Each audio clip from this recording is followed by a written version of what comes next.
بھائی تشار کا سوال تھا کہ میں نے تقریر میں اسلام میں جو ایمان کے ارکان ہیں اور ہندو دھرم میں ان دونوں کے بیچ جو یکسانیت ہے اس کا ذکر کیا. کیا ہندو دھرم اور اسلام کے ارکان میں یکسانیت ہے کوئی؟ جیسے میں نے تقریر میں فرمایا تھا کہ ساری یکسانیت کا ذکر کرنے کا وقت نہیں تھا، لیکن جب ہم تحقیق کرتے ہیں اسلام میں جو پلرز ہے، اسلام میں جو ارکان ہیں اور ہندو دھرم میں یکسانیت کافی ہے. اللہ کے رسول محمد صلی اللہ علیہ وسلم فرماتے ہیں صحیح بخاری میں جلد نمبر 1 کتاب الایمان چیپٹر نمبر 1 حدیث نمبر 8 میں اسلام 5 ارکان پہ مبنی ہے. اسلام کے 5 ارکان ہے. نمبر 1 لا الہ الا اللہ محمد رسول اللہ، توحید کے بارے میں. نمبر 2 صلاح. نمبر 3 زکوٰۃ. نمبر 4 صوم.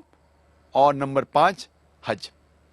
پہلے رکن کا ذکر تو تقریر میں کر چکا ہوں میں، لا الہ الا اللہ محمد رسول اللہ، کہ خدا ایک ہے، ہمیں بت پرستی نہیں کرنا چاہیے اور صرف خدا کی عبادت کرنا چاہیے، اور آخری پیغمبر ہے محمد صلی اللہ علیہ وسلم.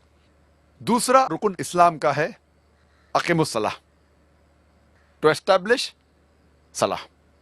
صلاح کی تفصیل کرنے کا وقت نہیں ہے، لیکن صلاح کا اہم جو بھاگ ہے وہ ہے سجدہ. اور سجدہ کا ذکر قرآن مجید میں 92 ٹائمز آتا ہے، اور اللہ تعالیٰ فرماتے ہیں سورہ ال عمران میں سورہ نمبر 3 آیت نمبر 43 میں، یا مریم اقنتی لربک واسجدی ورقعی مرہ یقین، اے میری آپ سجدہ کرو اور رکوع کرو ان لوگوں کے ساتھ جو رکوع کرتے ہیں. اللہ تعالیٰ فرماتے سورہ حج میں سورہ نمبر 22 آیت نمبر 77 میں، یا الذین آمنو، اے ایمان والو رکوع کرو اور سجدہ کرو اور اللہ کی عبادت کرو تاکہ آپ سفلتا پائے. سجدہ کا کئی جگہ ذکر ہے. جب ہم ہندو دھرم کی کتاب پڑھتے ہیں، ہندو دھرم کی کتاب میں ذکر آتا ہے شاشٹانگ کا. شاشٹانگ، شاشٹانگ کے معنی کیا ہے؟ سا، اش اور انگ. س کے ساتھ آشٹ آیا ہے، آشٹ کی معنی ہے 8، اور انگ کی معنی ہے جسم کا حصہ. تو شاشٹانگ کے معنی ہے 8 جسم کے حصے. اس کا مطلب ہے جب اللہ کی عبادت کرتے ہیں، خدا کی عبادت کرتے ہیں، تو 8 جسم کے حصے لگنا چاہیے. افسوس کی بات ہے جب ہم ہندو کو دیکھتے شاشٹانگ کرتے ہوئے وہ پورا زمین پہ لیٹ جاتا ہے، سارا بدن زمین پہ لگتا ہے، لیکن صحیح لفظ کی معنی ہے 8 حصے بدن کے لگنا چاہیے. جب ہم سجدہ کرتے ہیں تو ہمارے 8 بدن کے حصے لگتے ہیں زمین کو: ماتھا، ناک، 2 ہاتھ، 2 گھٹنے اور 2 پیر، 8 حصے. ہم جب سجدہ کرتے ہیں اسی طریقے سے عبادت کا طریقہ دیا گیا ہے ہندو دھرم کی کتابوں میں. تیسرا رکن زکوٰۃ، کہ ہر مسلمان جو 85 گرام 85 گرامز سونا سے زیادہ اس کے پاس بچت ہے، اسے ہر قمری سال 2.5% خیرات میں دینا چاہیے. اور زکوٰۃ کی معنی ہے ٹو گرو، ٹو پیوریفائی، بڑھاوا، پاک کرنا. اگر ہر امیر انسان دنیا میں زکوٰۃ دے تو غریبی ہٹ جائیں گی، کوئی بھی انسان بھوک کے مارے نہیں مرے گا. اور قرآن میں آتا ہے سورہ الحشر میں سورہ نمبر 59 آیت نمبر 7 میں کہ زکوٰۃ اس لیے ہے تاکہ ویلتھ، جائیداد، مال صرف امیروں کے بیچ نہ گھومے. The wealth does not circulate only amongst the rich. اور جب ہم پڑھتے ہیں رگ وید میں کتاب نمبر 10 پاٹھ نمبر 117 منترا نمبر 5 میں لکھا ہے کہ آپ دان دو، کیونکہ پیسہ ایسی چیز ہے جو آج ایک انسان کے پاس ہے، کل دوسرے انسان کے پاس ہے. جس طریقے سے گاڑی کا پہیہ گھومتا ہے اس طریقے سے مال گھومتا ہے. خیرات کے بارے میں بھگوت گیتا میں بھی ذکر ہے، پاٹھ نمبر 16 شلوک نمبر 3 میں، اور بھگوت گیتا پاٹھ نمبر 17 شلوک نمبر 20 میں ہے کہ خیرات کرو. چوتھا ارکان سوم. ہر بالغ مسلمان کو جس کی صحت اچھی ہے اسے روزہ رکھنا چاہیے. کھانا اور پینا سے پرہیز کرنا چاہیے فجر سے لے کے مغرب تک اور پورے رمضان کے مہینے تک. اور قرآن میں ذکر آتا ہے سورہ بقرہ میں سورہ نمبر 2 آیت نمبر 183 میں 183 میں، Fasting has been prescribed to you as it was prescribed to those who came before you so that you may learn self-restraint. روزہ آپ پر فرض قرار دیا ہے جس طریقے سے پہلے لوگوں پر فرض قرار دیا گیا تھا تاکہ آپ لوگ پرہیزگار بنو. روزہ اسی لیے قرار دیا گیا ہے فرض تاکہ لوگ پرہیزگار بنے. آج کے سائیکولوجسٹ کہتے ہیں کہ if you can control your hunger, you can control almost all your desire. اگر آپ بھوک پہ قابو پا سکتے ہیں تو آپ اپنے سارے خواہشوں پر قابو پا سکتے ہیں.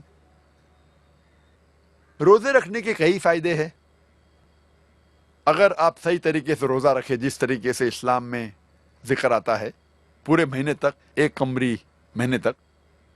تو سائنس آج کہتی ہے آپ کا انٹسٹینل ایبزارپشن بڑھتا ہے، آپ کا کولیسٹرول لیول کم ہوتا ہے، اور روزے میں رمضان کے مہینے میں کئی غلط عادتیں آپ کے دور ہو جاتی ہے. اگر آپ سگریٹ پینا چھوڑ سکتے ہیں فجر سے لے کے مغرب تک، پھر انشاءاللہ پیدائش سے موت تک کے اب سگریٹ پینے کی ضرورت نہیں آپ کو. اگر آپ شراب سے پرہیز کر سکتے ہیں فجر سے لے کے مغرب تک، تو شراب کو آپ کو چھونے کی ضرورت ہی نہیں پیدائش سے موت تک کے. روزے کا ذکر ہندو دھرم کی کتابوں میں بھی ہے، لیکن ہندو دھرم میں کئی قسم کے روزے ہیں. ایک قسم جس کا ذکر آتا ہے منوسمرتی میں پاٹھ نمبر 6 شلوکا نمبر 24 میں لکھا ہے آپ روزہ رکھو ایک مہینے تک. باقی کئی قسم کے روزے موجود ہیں ہندو دھرم کی کتابوں میں. جب آپ پڑھتے منوسمرتی اس میں ذکر آتا ہے روزے کا پاٹھ نمبر 4 اور شلوک نمبر 222 میں، اور پاٹھ نمبر 11 شلوک نمبر 204 میں بھی. پانچواں رکن اسلام کا پانچواں رکن ہے حج. ہر بالغ مسلمان کو جو حیثیت رکھتا ہے مالی اور صحتی، اسے کم از کم زندگی میں ایک بار حج کرنا چاہیے، جس کے معنی اسے مکہ جانا چاہیے حج کے مہینے میں. اور حج ایک سب سے اچھا ایگزامپل ہے عالمی بھائی چارے کا، best example of international brotherhood, universal brotherhood. تقریباً 25 لاکھ لوگ آتے ہیں مختلف ممالک سے، امریکہ سے، انگلینڈ سے، انڈیا سے، پاکستان سے، انڈونیشیا سے، ملیشیا سے، اور مرد پہنے ہوتے 2 سفید کپڑے بنا سلائے ہوئے. آپ یہ نہیں پہچان سکتے آپ کے پاس جو کھڑا ہے وہ راجا ہے یا فقیر ہے. سب سے بہترین ایگزامپل ہے یونیورسل بردرہڈ کا، عالمی بھائی چارے کا. اور قرآن مجید میں لکھا ہے سورہ حجرات میں سورہ نمبر 49 آیت نمبر 13 میں، یا ایھا الناس انا خلقناکم من ذکر و انثی وجعلناکم شعوبا وقبائل لتعارفوا ان اکرمکم عند اللہ اتقاکم ان اللہ علیم خبیر. اے انسانوں، ہم نے تمہیں بنایا ہے ایک جوڑے سے، مرد اور عورت کے، اور ہم نے آپ کو قبیلے اور برادری میں بانٹا ہے تاکہ آپ ایک دوسرے کو پہچان سکو، نہ آپ ایک دوسرے سے نفرت کریں.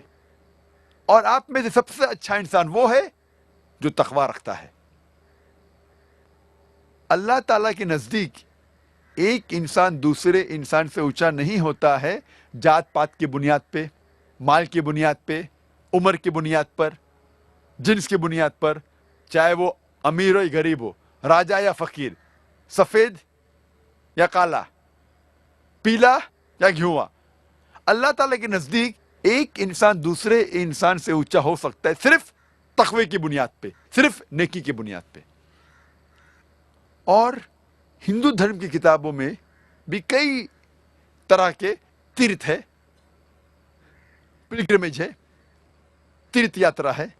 ایک ذکر ہے رگ وید میں، کتاب نمبر 3، پاٹھ نمبر 29 میں، منترا نمبر 4 میں، جس میں لکھا ہے کہ الیس پد پہ جاؤ جو نبھا پرتھوی میں ہے. الیس پد کی معنی سنسکرت میں ہے الے مطلب خدا، سپد مطلب جگہ، خدا کی جگہ. اور جب ڈکشنری میں دیکھیں گے لکھا ہے الیس پد مطلب ایک تیرتھ یاترا کی جگہ، خدا کی جگہ. اور لکھا ہے یہ جگہ، یہ الیس پد ہے نبھا پرتھوی میں. نبھا پرتھوی کی معنی سینٹر آف دی ارتھ، زمین کے بیچ، اس پرتھوی کے بیچ. اور ہم جانتے ہیں مکہ پرتھوی کے بیچ میں، مکہ از ان دا سینٹر آف دی ورلڈ. اور یہ الیس پد جو خدا کی جگہ کا ذکر ہے، ہمیں پتہ لگتا ہے یہ مکہ کے بارے میں کہہ رہے ہیں. اور جب آگے پڑھتے ہیں رگ وید کتاب نمبر 3 میں، پاٹھ نمبر 29، منترا نمبر 11 میں، ہمیں یقین ہوتا ہے کہ یہ مکہ ہے. کیوں؟ اس میں ذکر آتا ہے نرشنسا کا، جو میں تقریر میں کہا نرشنسا، وہ آدمی جو پرشنسا کے لائق ہے، تعریف کے لائق ہے، جس کے معنی محمد صلی اللہ علیہ وسلم. تو جب الیس پد آیا، نبھا پرتھوی آئے، محمد صلی اللہ علیہ وسلم آئے، تو کوئی شک نہیں باقی رہتا ہے کہ یہ جگہ جس کا ذکر ہے وید میں وہ ہے مکہ کے بارے میں. یہ مختصراً ساتھ تھا اسلام کے ارکان اور ہندو دھرم کے بیچ میں یکسانیت.